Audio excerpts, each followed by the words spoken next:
Pardon my writing, I'm no Tolstoy. This was an incredibly stressful, painful piece to get through, and I've been traumatised since, and in therapy. I was always a frail, tiny girl, and uncomfortable alone in public.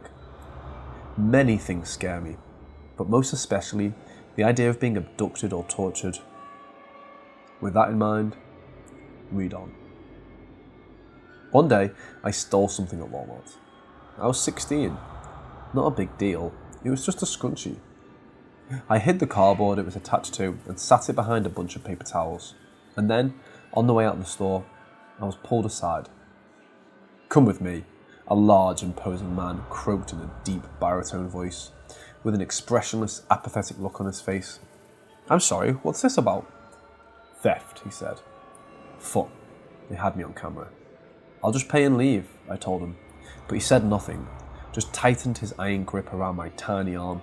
And when I say iron grip, I meant it. Like a vice. We walked through 2 plastic doors into the storage area and stopped atop a set of stairs when he flicked on the light. They were leading to the basement. I couldn't see beyond the bottom step because it was pitch dark. "Let's move," he spewed angrily. I began stepping down the staircase as I heard wham, the door slamming shut behind me. I turned and feverishly tried to open it, but it was locked. I figured they were just holding me until police came, so I made my way to the bottom. The room was dank, wet and dusty, covered in cobwebs. What was the most bothersome was how dark it was, and the fact there were no people down there, but there was an old wooden chair in the middle of the room, and handcuffs attached to chains which ran to the bricked wall. "Where are the cameras? The loss prevention guys? The freaking manager?" I screamed to myself. It smelled like mildew and something else, like rotting meat, coming from the far side of the room, the darker side, where I didn't want to go. I decided to sit on the bottom step, and thoughts began racing, most especially about the man who brought me down here. He looked dishevelled.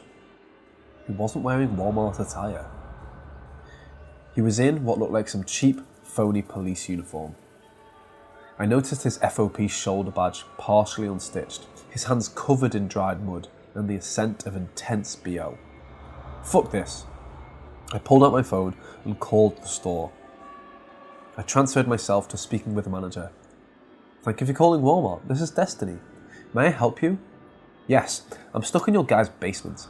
A man grabbed me, told me he was in loss prevention and that I stole something, and brought me down here, and I can't get out."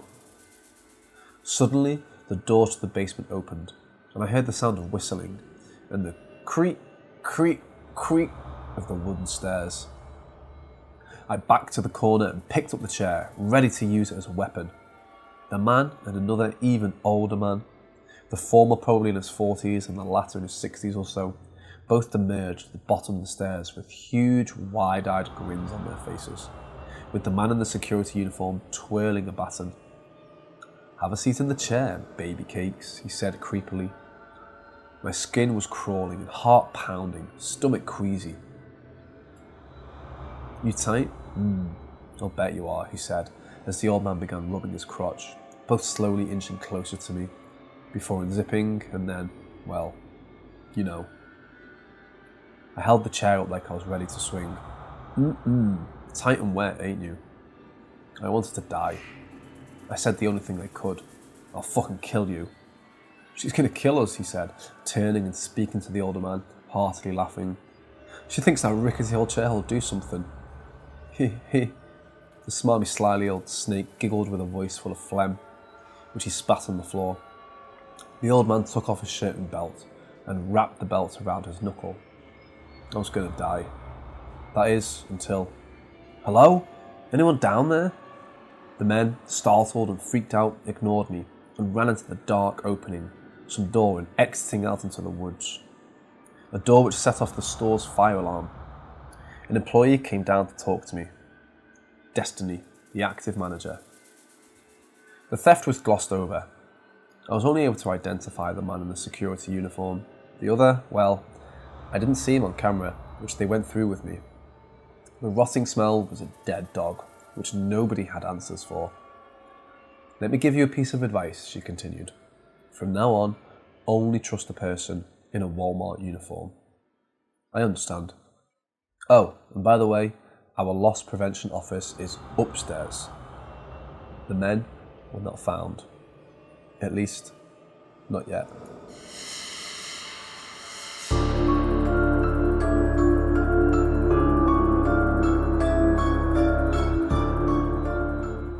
Just clear him off the road, Dad said. He came out of nowhere, and it was night. On second thought, Dad began. Here, souvenir. Out from under the seats was a dull hunting knife, which he handed me, handle out as he carefully clasped the blade. You're going to pick us up soon, Dad. Son, you're in my vehicle. This is my country, and I've got my constitution. If you decide you don't want to abide by it, then it's 1776. Now, you don't want to go back to 1776, do you? The man was still breathing as I loomed over him, trying to conceal the knife behind me so that he didn't panic. Just as I was about to do it, he opened his phone. And that's when the shot went off and his brain sprayed like aerosol from his temple. Dad thought he was calling 911. In actuality, he was showing me a picture of his wife and a little boy. Didn't really make a difference to me. I don't get upset by those things. Even so, I couldn't help saying to myself, poor dude, as he twitched and shook out his last breaths while Dad severed off the top of his head. Every one of them probably had families. Switch me, Dad said. I took the wheel while he washed off his hands and tossed the hairy scalp into the creek. Just as we pulled away from the dead, skinned family in the middle of the dark, backcountry road, we passed a cop coming in the opposite direction. Immediately, he hit the lights and peeled to a 180-degree turn after us. We just lost him as we turned a corner. And this is when I shut off the lights and pulled up a long gravel driveway which led to somewhere. The flashing red and blue hues were coming up on us, so we ditched the vehicle and ran up the rocky pass.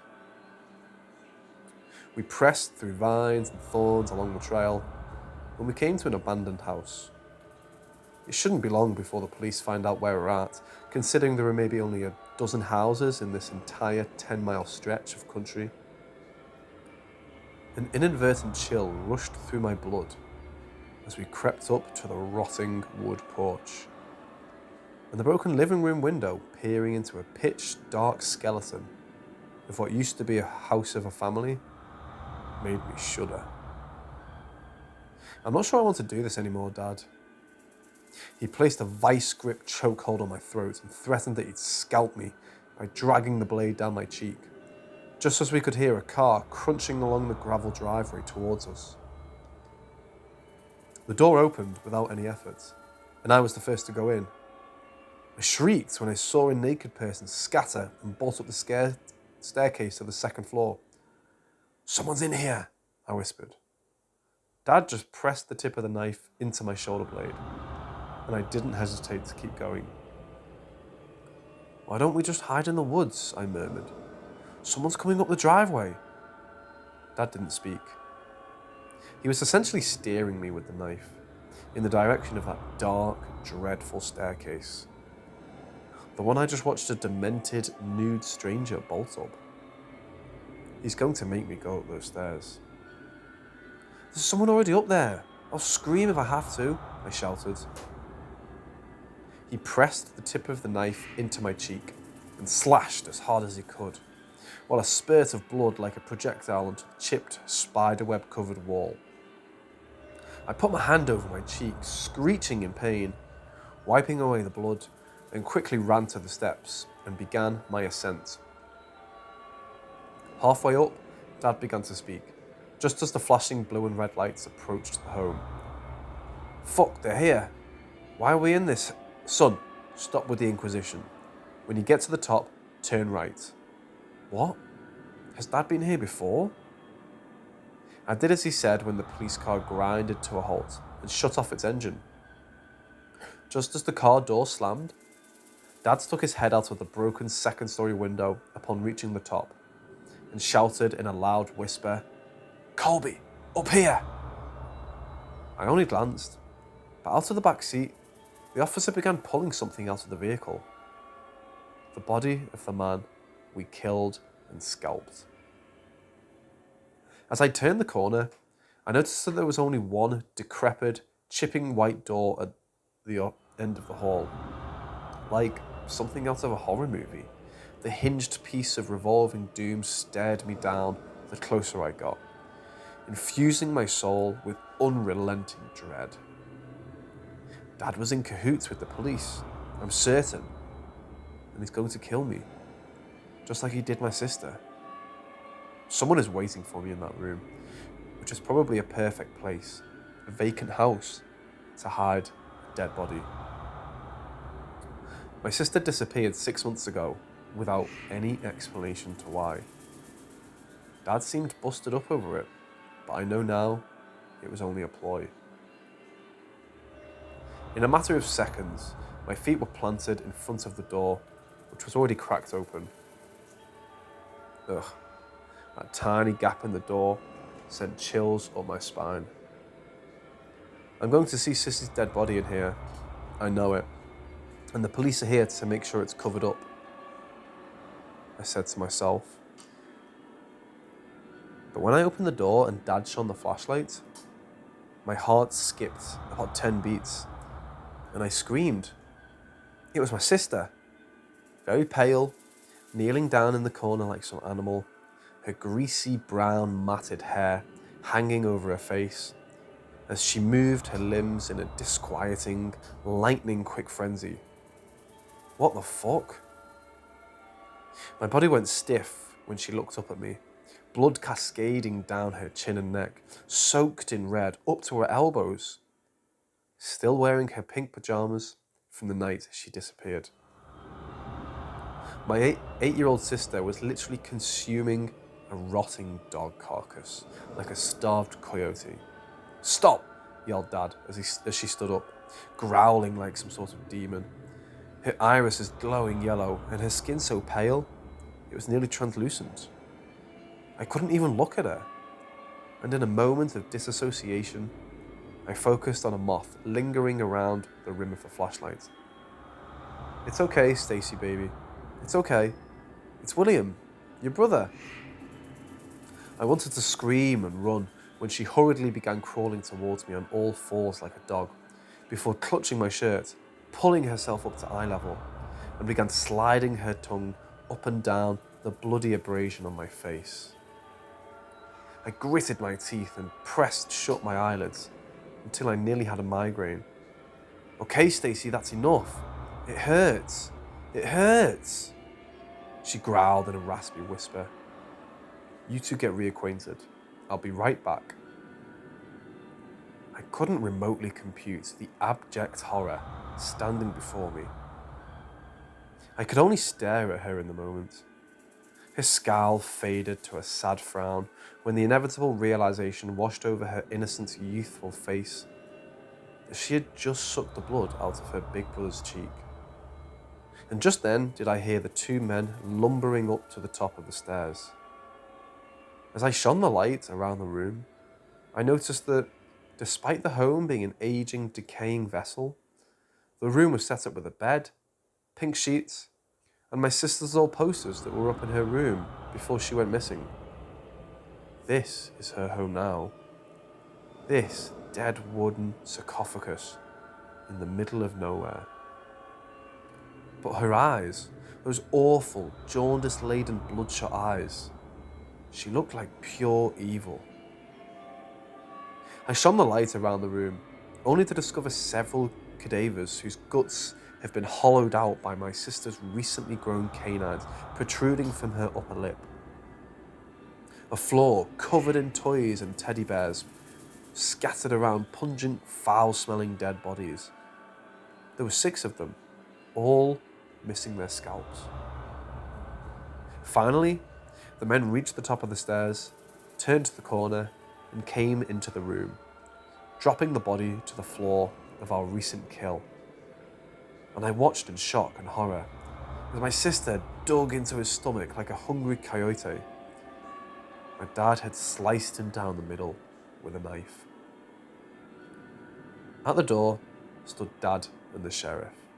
Son, this is Sheriff Colby. I can see it in your face, so let me just explain.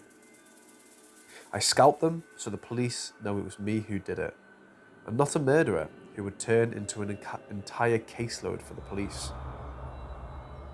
I became a bit distracted by the flecks of blood and muscle splashing all over my pants, while my rapiculous sister, hyperventilating with eagerness, opened up the body and began tearing out its innards, like she used to rip into presents on Christmas Day, right at my feet. I couldn't hold back. "You're going to kill me," I spouted off. "I planned all of this, son. I needed you to see, to believe. I can't tell you, Mom, and neither can you, ever. Which is why I had to bring her all the way out here. Mom can never find her." "How did she get like this?" I don't know, William. Something in the woods behind the house. "Stacy, how did this happen to you?" She briefly glanced up at me, with intestines hanging from her mouth like blood-soaked linguine, before burying her face back into flesh-covered strawberry pie. "She's not going to talk to you.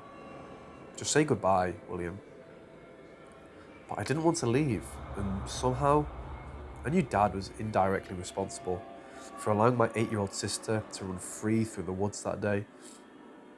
He should have been watching her, especially after knowing the livestock in our town had begun to turn up skinned and fully trained of blood, with fang punctures on their necks. So I did something I needed to do, to punish him for turning my sister and best friend into a monster. "This is on you, Dad," I spat vindictively. I spastically reached my arm into the freshly killed vessel, and then, like a hungry lion, she angrily sunk her fangs into my arm, just as my dad cried out, "Stop!" It was then that I glazed into my dad's eyes with a hate-filled expression and said one last thing. "Now, you've got 2 of us to feed." I've been in this room, starving with my sister, for the last 3 days. My limbs are freezing and my thoughts dissipating. The infection is slowly turning me into her. I write this now because the police just pulled in and are outside loading their shotguns. I guess, in the end, it would be easier for them to kill us both than to continue to find victims for us to feast on. But to tell you the truth, I don't think the weapons will do much good, because neither of us are really alive. And you can't kill something without a pulse.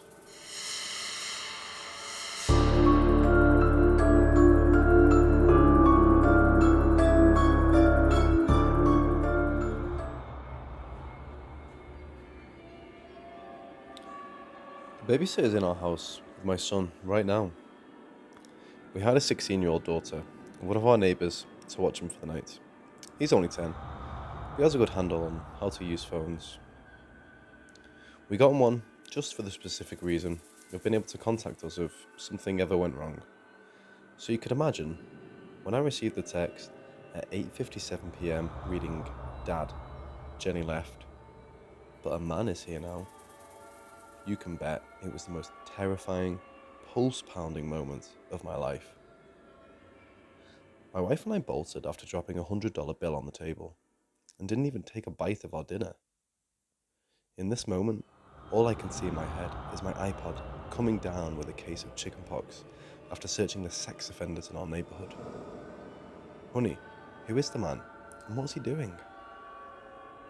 That previous text was sent by his mother as I haphazardly punched the gas pedal to the floor, barreling through red lights and stop signs. The incoming text was even worse. He's sitting on the couch, telling me to sit on his lap. I'm scared. Where is your babysitter? I don't know. I have to go. He doesn't want me on the phone.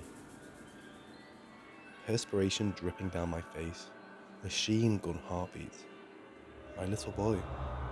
My one and only baby boy. At this point, I've got 2 police cruisers with wailing sirens chasing me through the outskirts of the city. I'm only 8 minutes away, and my wife is telling me that the phone is going to voicemail. My wife began compulsively calling the neighbour's house until John, Elizabeth's father, answered, telling us she hadn't come home. Call the police and tell them the situation. Tell the operator to make sure they follow us all the way home, and don't set up a tyre strip at any point. And that's when we hit it. The spikes strewn across the road, and the front suspension began to shimmy before we were riding on the rim and had no choice but to stop. Well, not really stop. I smashed into a fire hydrant before a police cruiser skidded to a halt in front of me and pulled his weapon. "Exit your vehicle with your hands up," he yelled out aggressively. I did as he asked, hands up, while crying out that my son was in danger. But they paid me no mind. I was arrested then and there, and that's when I noticed that my wife was no longer next to me. In fact, I wasn't even in my car. Whose car were you in? I don't know. You don't remember what the man looked like, whose head you split open with a hammer before stealing his car an hour ago? I don't. And where are you now? A hospital. Because of the accident. You were in one. Until you escaped earlier. You walked right out the front door. I suppose security is to blame for that. What is happening? You were in an accident. After you left the house, your old house, where you, your wife and son lived 6 months ago. You broke into your old house and nearly killed an old widower who lived there because you believe your son was still there and was in danger. Luckily, it looks like he'll pull through. You're in the hospital, but not for injuries. You know what I'm talking about. Where's my son? My wife? You feel guilty. I can see that. I know you love them. You repeatedly said this to your therapist when you began harboring the thoughts. You think the only way they could be safe is if they're away from you. Where is my family? We can't know until you tell us where you buried them.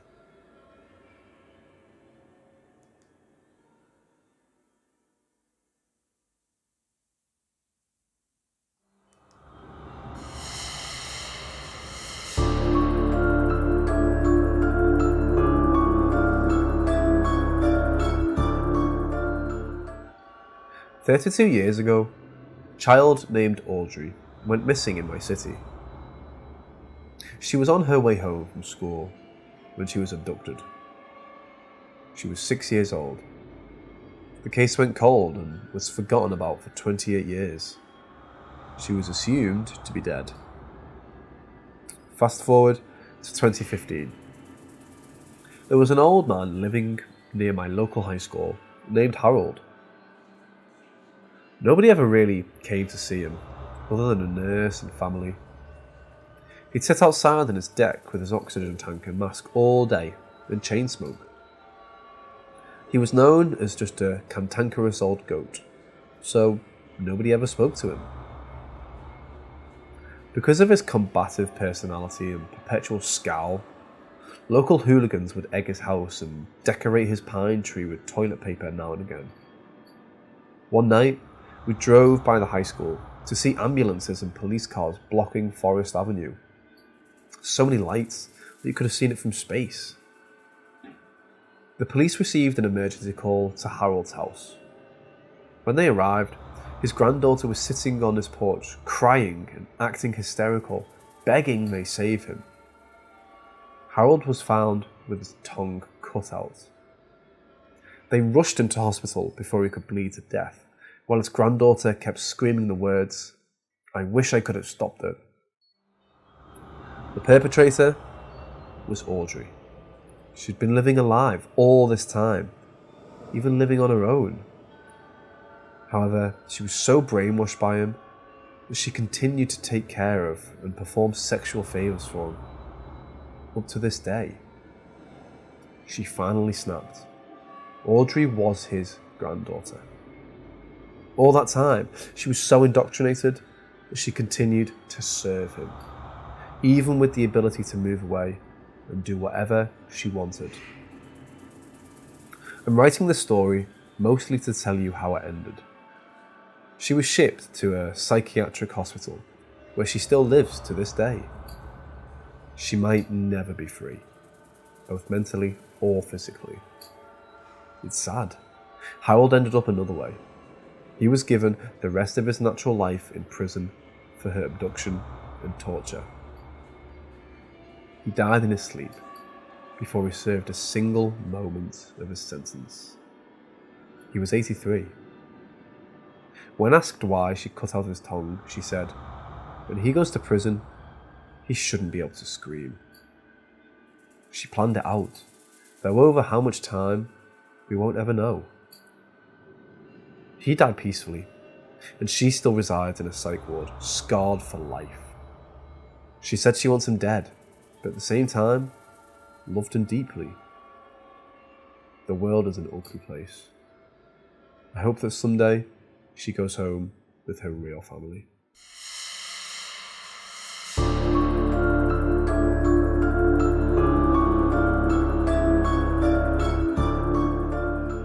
When I was about 8 years old, our town held a county fair. You know, those summerly rituals filled with the scent of corn dogs and deep-fried Oreos, with roller coasters so ratty they were lucky to come away with only a sprained neck. Anyways, there was nothing unusual about it. It was a year like any other, except for a clown on stilts. I've always been freaked out by men on stilts. Something about their stiff-legged gait is just disquieting. The fair closed down around 9:30 p.m. We went back to our house, which is a farm. It was late August, only a month before harvest, and we had a sprawling field. I usually go to bed around 11:30. I let out our German Shepherd Baxter one more time to pee. He'd bark a few times, most likely at a deer or a raccoon, and just as I let him, I heard something off in the distance. It was the sound of corn stalks crunching and breaking, one after another, in strides. "Hello?" I said out. The sound halted. The sudden stoppage of the noise is what unsettled me most. I hit the floodlights, but couldn't see anything as far as the light went. Then the noise resumed, crunching as before, only it sounded further away. However, the other thing which rang out was something of a tune or song. I ran to the barn to flick on that light. I could only see the dark silhouette of a figure among the trees. It was just standing there. But it wasn't any normal figure. It stood a good 15 feet in height. Short arms, small head, and extremely long limbs. I moved in closer, hand on my pistol. Our parents trained us young, flashlight in hand. And when I shone it on the figure, I thought I'd have a heart attack. It was the old man on stilts, out in the middle of my family's cornfields at 11:30 at night, 2 hours past the fair's closing. Only his face wasn't painted with a clown anymore. Shaking and palm sweating, I cried out, "What the hell do you want?" I could see his long, unkempt grey beard, but his eyes were shielded by the shadows of the trees. I didn't want to see them. He didn't reply with an answer, but that ominous, foreboding tune from before. "Oh wee oh, whoa oh," over and over again, like the Wicked Witch's guards in The Wizard of Oz. He said nothing else. He turned back around upon confrontation and lumbered side to side with that unsettling stiff gait out beyond our property into the woods. That was the last night of the fair. We would start school again in 2 days. When I told my parents about him, they wouldn't believe me. They thought it was just a joke. I asked around. To this day, nobody can tell me who that guy was. Life went back to normal after that. However, a few years later, I experienced the same noises at the same time. I turned on all the outside floodlights on again and ran out into the cornstalks. All I could see were the silhouettes of leafless trees, except one of them seemed a little out of place and a little too tall. And what was most odd was that it only had 2 branches, one on each side, where arms grow out of. This time, I didn't investigate. I just didn't want to know.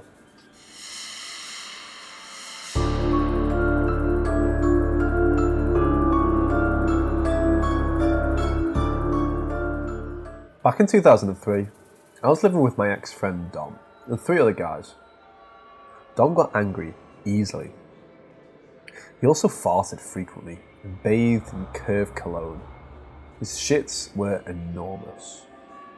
Once I walked into the bathroom on him, and he was standing on the seat, head nearly at the ceiling, with one 4-foot long piece of poop coming out like Play-Doh, like a garden hose was shoved up his ass. One time, he walked into the apartment, and only I was there. I was giggling about something that had nothing to do with him, but he happened to walk in just as I was laughing, and he lost his mind, screaming, "Are you laughing at me? Are you laughing at me?" I told him no, to which he said, "Good. If I ever catch you that, I'm going to rape you." Dom was a sick fuck. Glasses, receding hairline, big-chested with a 100-inch waist, thick ghetto booty. Anyway, one night we were all having a Mortal Kombat contest. It was whatever new version was out at the time, and Dom had just bought the game a few hours earlier. The finale ended up with Dom and another guy named Brooks. Before the end of the game, Brooks said, "Whoever loses has to declare that the other person is the supreme Mortal Kombat champion." Dom agreed, very reluctantly. He had a hard time controlling his anger. Like that time he stopped at a stop sign, was flashing his beams for the lady at the opposite stop sign to go, and when she wouldn't, he threw a hissy fit, shutting off his car and getting outside and histrionically lying across the hood, pretending to sleep. All the time he called the police because we laughed at him for pissing his pants. When the cops showed up and he told them why he called, he said we assassinated his fucking character. And also that time we committed embezzlement or something, which made no sense, so we ended up getting scolded and fined $800 for wasting their time, which was glorious. So, they're playing MK. Brooks was crushing Dom. Dom's face was turning red as an apple. He was shaking in anger. And then it was over. Brooks crushed him with Scorpion. Big ballity. Say it. Say I'm the supreme Mortal Kombat champion. Dom wouldn't say a word. He very calmly hit eject on the Xbox, took out the game and placed it back into the cartridge, and silently walked out the door. "What the fuck are you doing?" Brooks yelled. "The game is defective," Dom said. "What?" asked Brooks. "It's defective. I should have won. The makers should have fixed the glitch." We were bewildered. Suddenly, out in the hall, we heard the shattering of glass and screaming like a banshee. We all heard Dom's high-pitched shrieking like a middle-aged woman whenever he would come, but not in this situation. We ran out into the hallway. The window on the floor was shattered, and one of the girls from across the hall from us was 3 stories down on the pavement, splattered like a pancake. The cops were called and Dom is still in prison for manslaughter. Though his defence's cause as to why this happened was, "My friends committed embezzlement." I'm not even sure he knows what the word means. He then resorted to saying, "I plead the 8th. Obviously, he represented himself. When he was convicted, he charged the jury before being restrained, screaming, "I'm going to eat all of your asses." He's currently doing 90 years, up for parole in 50. Maybe he'll get out at age 119.